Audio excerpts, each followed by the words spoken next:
folks, and welcome to the Horror Corner.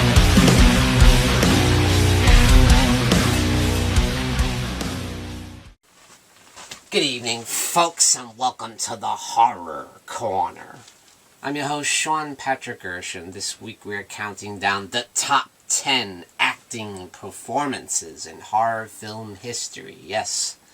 Now, obviously, these are going to be just my opinion. You guys would have your own list, and I'd love to see that. So I'm going to start as I usually like to do and give a few honorable mentions. Performances that just barely missed the cut, but I feel like I have to represent somehow. And the first one being Robert Englund as Freddy Krueger in the original Nightmare on Elm Street from 1984.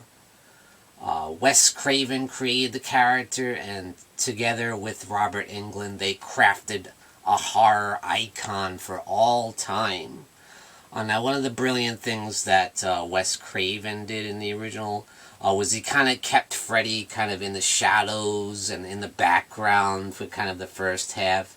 But as Freddy comes more to the forefront throughout the film, it just becomes apparent that he's just this insanely scary individual. And the way that Robert Englund portrays him, his look, his mannerisms, and his sick, demented, twisted sense of humor, and his voice, just everything Robert Englund does is just brilliant. And they found out the hard way when they attempted to replace him in the second movie that you just can't do that, you know. Robert Englund is Freddy Krueger. Next up is going to be Linda Blair in the original Exorcist from 1973 as Regan McNeil, the little girl that gets possessed by a demon. And man, just one of the greatest child performances in the history of cinema, you know. Just absolutely insane. I know a lot of it is the prosthetic makeup that they do and the different voices that they use for Regan.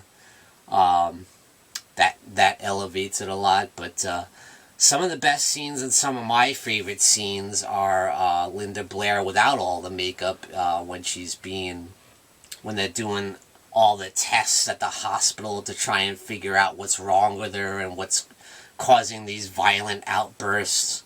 And she has some violent outbursts in the hospital room while they're trying to, you know, figure out what's going on with her with all the x-rays. And it's so brutal what she goes through in those scenes. And I think that's some of the scariest stuff. And Linda Blair is so great in that. Next up would be Jack Nicholson, of course, in The Shining. I mean, one of the most iconic characters, one of the most iconic portrayals in horror cinema. And not only is it a brilliant film, but it's a brilliant performance by Jack Nicholson. It's one of his best performances of all time. It's just iconic. Some of the lines that he comes up with, his descent into complete madness and this sense of isolation that he has being in this gigantic overlook hotel for such a long period of time with just him and his wife and his kid. And he just gets a huge case of cabin fever, as they call it, you know. And of course, last honorable mention is going to be Kathy Bates in Misery, so another Stephen King film, but yeah, she actually did win an Oscar for her performance, so yes, Kathy Bates in Misery is just brilliant, portraying the #1 fan of this author named Paul Sheldon, who writes all these series of books called Misery, and it just so happens he gets in a car crash, and who's there to save him but his #1 fan, Annie Wilkes. And alright, let's get into it. The top 10, and in that number 10 is going to be Mia Farrow as Rosemary Woodhouse in Rosemary's Baby. My favorite psychological horror film of all time, and a lot of that has to do with the brilliant performance of Mia Farrow as Rosemary. And just as the movie goes on, you just feel so bad for her, everything that she's going through, and even in the back of your mind when you might have some doubts, like, is this all in her mind? Is she just being incredibly paranoid, or is this stuff really happening to her? And obviously you find out by the end what happens, you know. You find out all the answers in the end, and one of the greatest endings in horror movie history, but her performance is just brilliant, and never at any point does she not feel like a real person, like a real human being. Now, while ultimately Ruth Gordon actually did win the Oscar for Best Supporting Actress, I feel like Mia Farrow had a much more difficult role, a much more physical, demanding role, an emotionally demanding role, and that's why I think her performance is one of the greatest in horror history. Next up, we got the great Sigourney Weaver in not only in the original Alien, but obviously she got nominated for Aliens. Now, I feel like she should have been nominated for the first Alien movie, because I think she's equally excellent in both films. As Ellen Ripley, last survivor of the Nostromo. Yeah.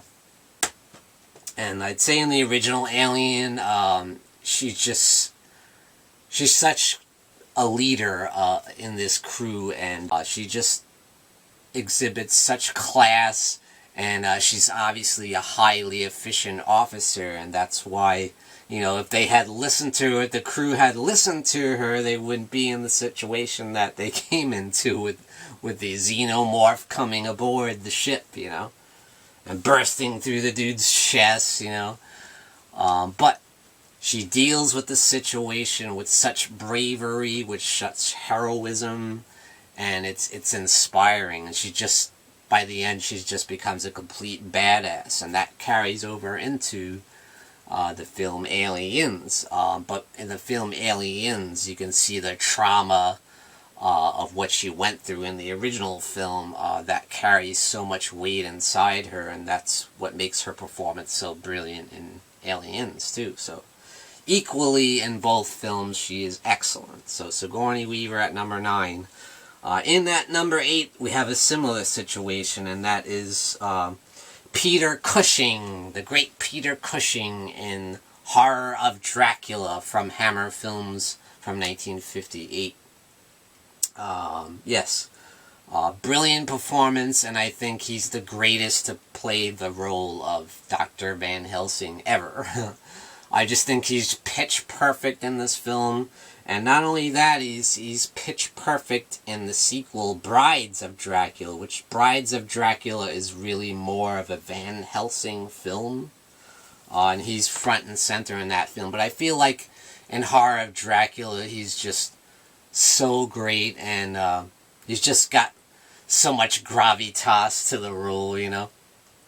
And not only that, there's some quiet scenes of emotion that he shows, like after Aunt Lucy gets, when he puts the cross and burns her on the head, and the little girl is just traumatized and she's cowering in the corner, and he comes over and he puts a jacket around her and he comforts her, and, you know, he gives her the crucifix to protect her, and, you know, he really calms her down, and stuff like that is what brings so much diversity into the role of Van Helsing.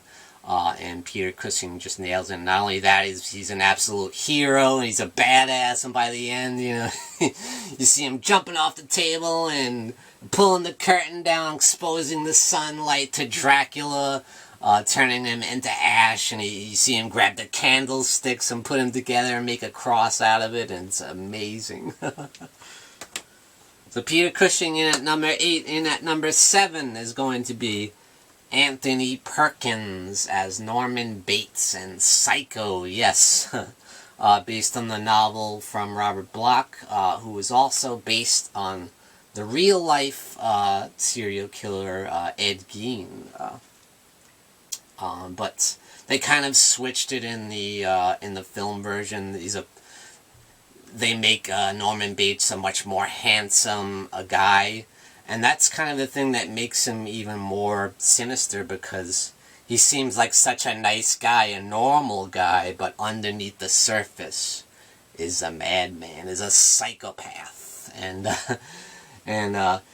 he only shows that in certain scenes do you see certain layers of the character exposed, like in that scene with Janet Leigh's character when they're in the office just having a nice conversation, nice pleasant conversation, but once Janet Leigh kind of mentions his mother and how his mother treats him, he kind of, unravels a little bit, just enough to expose some of the underbelly of the character of Norman Bates and how sick he is, and Okay, in at number 6 is going to be... Now, I so much wanted to have Christopher Lee's performance as Dracula in Horror of Dracula, but I feel like he doesn't have enough screen time in the film or in any of the Dracula films from Hammer.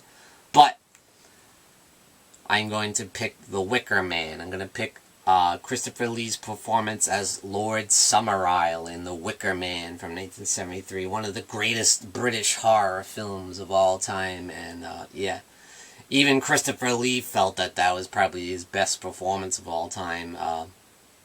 And The Wicker Man, what a phenomenal film, what a phenomenal performance.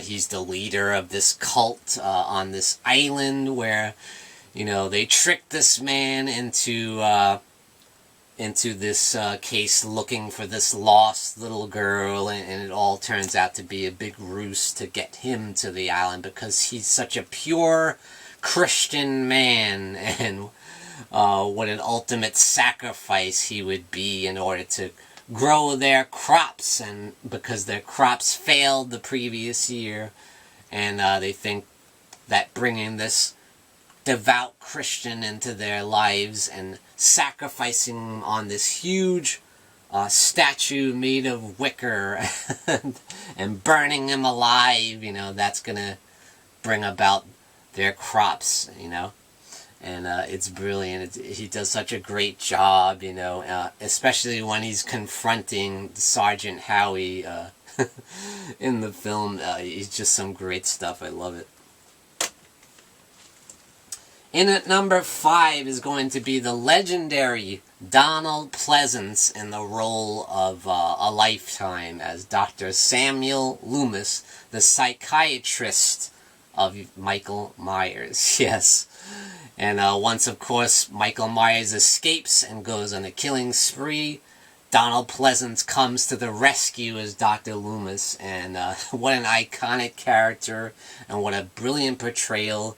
What gravitas he brings to the role of Dr. Samuel Loomis, with so many legendary lines, so many iconic lines, and just a perfect portrayal, the perfect nemesis for the perfect boogeyman in Michael Myers. So Donald Pleasance as Dr. Loomis in the original Halloween. Now, he's great in every Halloween film that he's in, but especially in the first Halloween film. Now, in at number 4 is a film just from last year, 2024, and that is going to be Demi Moore as Elizabeth Sparkles in the film The Substance. What an awesome body horror film, and yes, she's up for an Oscar for her role in this. And yeah, one of the greatest performances in the history of horror, in my opinion. I think The Substance is just a fantastic film, but it's so great to see Demi Moore finally get her due in such a long and illustrious career, with such a career-defining performance in this film. I think it's the best performance in her career. I think the part that really gets me is when she's looking in the mirror and she's about to go on this big hot date, and she just doesn't feel like she ever looks good enough, no matter how much makeup she puts on. She just keeps caking on the makeup more and more and more, and then by the time she thinks she's finally ready, she goes to walk out the door and she's like, you know what, I still don't look good enough. And then she goes and puts more makeup and she looks like a clown at that point, you know. And then she just gets so frustrated and pissed off that she's just like rubbing the makeup off her face and she's like twisting her face around and flipping out, you know. It's a brilliant scene, a brilliant movie. And next up we have probably my favorite horror performance of all time, and that is Jeffrey Combs as Herbert West. The greatest mad scientist performance in horror history, in my opinion. There's just so much depth to Jeffrey Combs' performance in Re-Animator. Not to mention that, but there is certainly some humor in the role. There's a little bit of camp in the role, but there's also brilliance in his portrayal of Herbert West in Re-Animator. What a great film and what a great performance by Jeffrey Combs. Just iconic, in my opinion. And the best example of a mad scientist in horror, in my opinion. Next up, we have the great Toni Collette in the film Hereditary. Yes, playing Annie Graham. Such a great performance.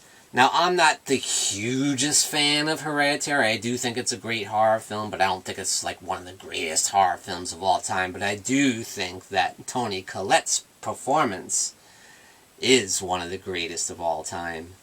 And yeah, as you can tell, she's all the way up at number 2 here. And I think this is the biggest snub in Oscar history because she was not nominated. She was snubbed. She did not get picked for the nomination. Not only should she have been nominated, in my opinion, she should have won. And for her to not be even nominated, I'll say the scene that really gets me the most is when they're at the dinner table and she kind of gets into a big argument, a big confrontation with her son, who kind of played a role in the death of her daughter. And her daughter is tragically, horrifically killed. She gets decapitated on the side of the road. She hits a street sign and, oof, brutal. But yeah, the entire family's traumatized. She's traumatized, and she kind of takes it out on her son and kind of accuses her of being, you know, solely responsible for the death of the daughter. And they really have it out, and she just flips out. She's just like, you little shit, like, how dare you talk to me that way? And, you know, oh man, it's brutal. And you're just like dumbfounded, just stunned at how she just completely loses it in front of her family. And it's like, it's heartbreaking because you can understand, you can sympathize with her as a mother. She's just lost her daughter, you know. Obviously that's gonna horrifically traumatize you and your life, but the way she just takes it out on her son, it's quite brutal, and it's hard to watch. But man, what a powerful performance by Toni Collette. It just really grabs you, you know. And obviously the end, it's just crazy, you know. It gets the intensity is ramped up to 1,000 by the end of the movie. But yeah, brilliant portrayal. And in that number 1, of course, is going to be Anthony Hopkins in the role of Dr. Hannibal Lecter in Silence of the Lambs, of course. I mean, what a iconic portrayal. I mean, there's just no question about it, and he did win the Oscar for his portrayal, as did Jodie Foster as well as Agent Clarice Starling. But yeah, he's not even really necessarily the star of the film. He's kind of a supporting actor, but you know, anytime he's on screen, it's just mesmerizing, just iconic, you know. What a brilliant character and what a brilliant portrayal by the great Anthony Hopkins. And this is just definitely a career-defining role for him, no question about it. But every time he's on screen, you're just mesmerized, you're hypnotized by his eyes, by the power, by the depth of this character. This guy who is a psychiatrist who just became a serial killer. So he's obviously a brilliant man, but at the same time he's completely psychotic. So he just... Yes, so in at number 1, it's Anthony Hopkins as Dr. Hannibal Lecter in The Silence of the Lambs. Alright, that's it, guys, for the top 10 acting performances in horror film history. And thank you for joining me, Sean Patrick Erschen, in the Horror Corner. Tune in and stay scared.